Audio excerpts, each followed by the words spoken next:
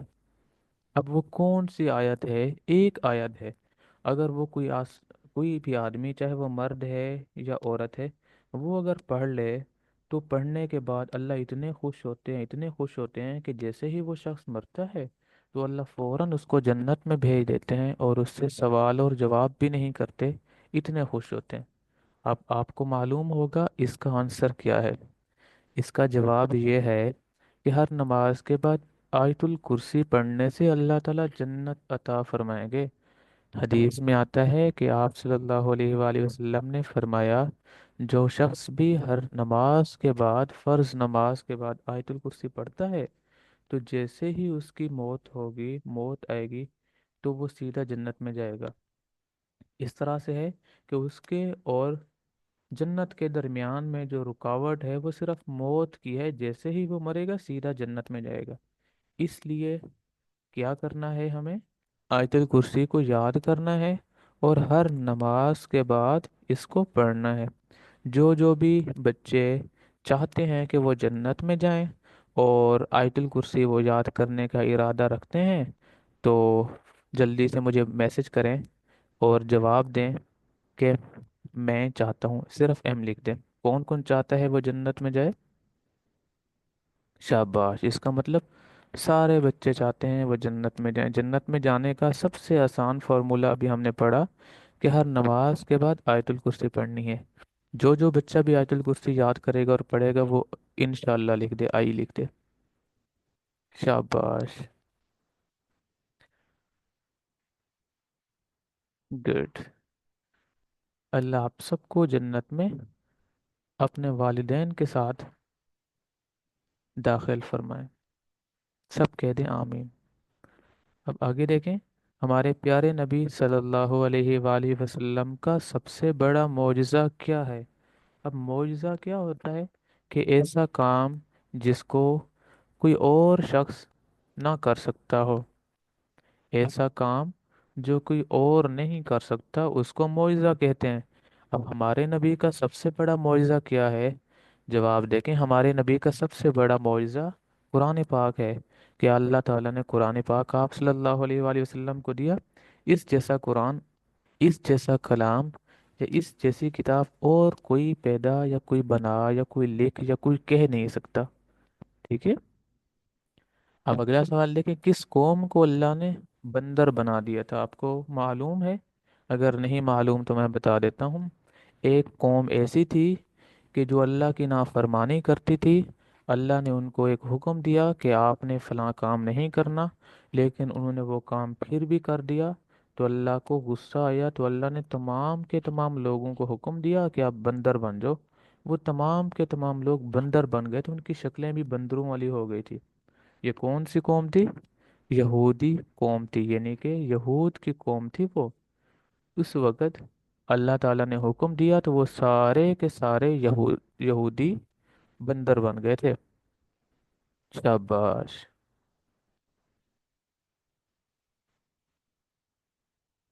اب اگلا سوال دیکھیں، اس وقت ان کے نبی کون تھے؟ جو یہودی ابھی ہم نے پڑھا ہے نا، وہ یہودی قوم بنی اسرائیل کی ایک قوم بندر بن گئی تھی، تو اس وقت ان کے نبی کون تھے؟ جواب کیا ہے؟ حضرت داؤد علیہ السلام۔ یعنی کہ حضرت داؤد علیہ السلام کی جو قوم تھی، حضرت داؤد علیہ السلام کی قوم تھی، وہ سارے کے سارے بندر بن گئے تھے۔ کیوں؟ اللہ کے حکم کی نافرمانی کی تھی انہوں نے، اس وجہ سے۔ اب ہمیں بھی اللہ کے حکم کی نافرمانی نہیں کرنی چاہیے۔ اگر اللہ تعالیٰ کو غصہ آ گیا تو پھر ہمیں اللہ کے عذاب سے کون بچا سکتا ہے؟ ٹھیک ہے، اس لیے اللہ کی نافرمانی بالکل بھی نہیں کرنی چاہیے۔ اور اللہ تعالیٰ فرماتے ہیں کہ اگر آپ نے دیکھنا ہے، کیا دیکھنا ہے؟ کہ اللہ تعالیٰ آپ سے خوش ہیں یا ناراض، تو آپ اپنے والدین کو دیکھ لیں۔ آپ کے والدین اگر آپ سے خوش ہیں تو سمجھیں آپ سے اللہ بھی خوش ہیں۔ کون کون چاہتا ہے کہ اللہ اس سے خوش ہو؟ شاباش، جو جو بھی چاہتا ہے کہ اس سے اللہ خوش ہو، اس کو چاہیے کہ آج اپنے والدین کو راضی کریں۔ آپ سب نے آج اپنے ماں باپ کو راضی کرنا ہے، ان سے دعائیں لینی ہیں۔ اب حدیث پڑھتے ہیں ہم۔ سب سے پہلی حدیث ہے، ہم نے کئی حدیثیں پڑھ لی ہیں، دو حدیثیں تو ہم نے پڑھ لی ہیں، آج ہم نے تیسری حدیث پڑھنی ہے۔ میں پڑھ رہا ہوں تو آپ نے ساتھ ساتھ پڑھنا ہے، میوٹ ہیں آپ، لیکن آپ نے ساتھ ساتھ پڑھنا ہے۔ قال رسول اللہ صلی اللہ علیہ وسلم، المسلم اخو المسلم، وقف کریں گے، اخو المسلم، المسلم اخو المسلم۔ سب بچوں نے یاد کرنی ہے یہ حدیث، المسلم اخو المسلم۔ حدیث کے شروع میں ہم لگاتے ہیں قال رسول اللہ صلی اللہ علیہ وآلہ وسلم۔ اس کا مطلب ہوتا ہے کہ رسول اللہ صلی اللہ علیہ وآلہ وسلم نے فرمایا، المسلم اخو المسلم۔ میں آپ کو اس کا ترجمہ بتا دیتا ہوں، آپ کو سمجھا دیتا ہوں، لیکن آپ نے یاد صرف اور صرف اس کو کرنا ہے، اس کے ترجمے کو یاد کرنے کی ضرورت نہیں ہے۔ کیا مطلب ہے المسلم و اخو المسلم؟ مطلب یہ ہے کہ مسلمان مسلمان کا بھائی ہے۔ اب جتنے بھی مسلمان ہیں اس دنیا میں، اس مطلب یہ ہے کہ وہ سارے کے سارے بھائی ہیں۔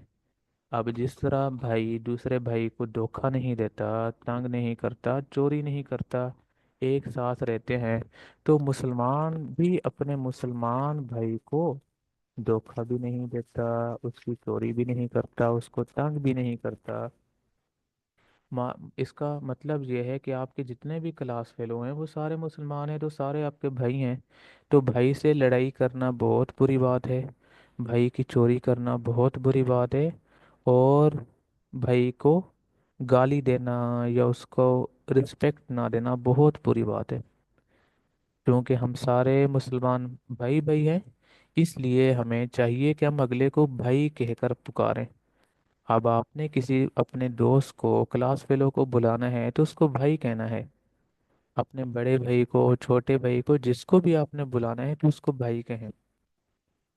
اپنے کلاس میں کسی بچے کو بلانا ہے تو اس کا نام بھائی کے ساتھ بولیں، ٹھیک ہے؟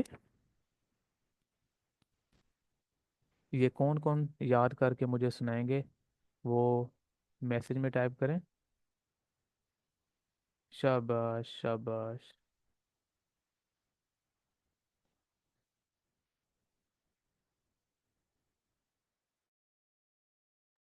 مطلب سارے چاہتے ہیں کہ ہم اچھے مسلمان بنیں اور اچھے انسان بنیں اور اچھے بچے بنیں۔ بہت اچھی بات ہے، اللہ آپ سب کو بہت اچھا بچہ بنائے، اور اپنے والدین کے لیے آپ کو بہت نیک اور ان کا فرما بردار بچہ بنائے۔ سب کہہ دیں آمین۔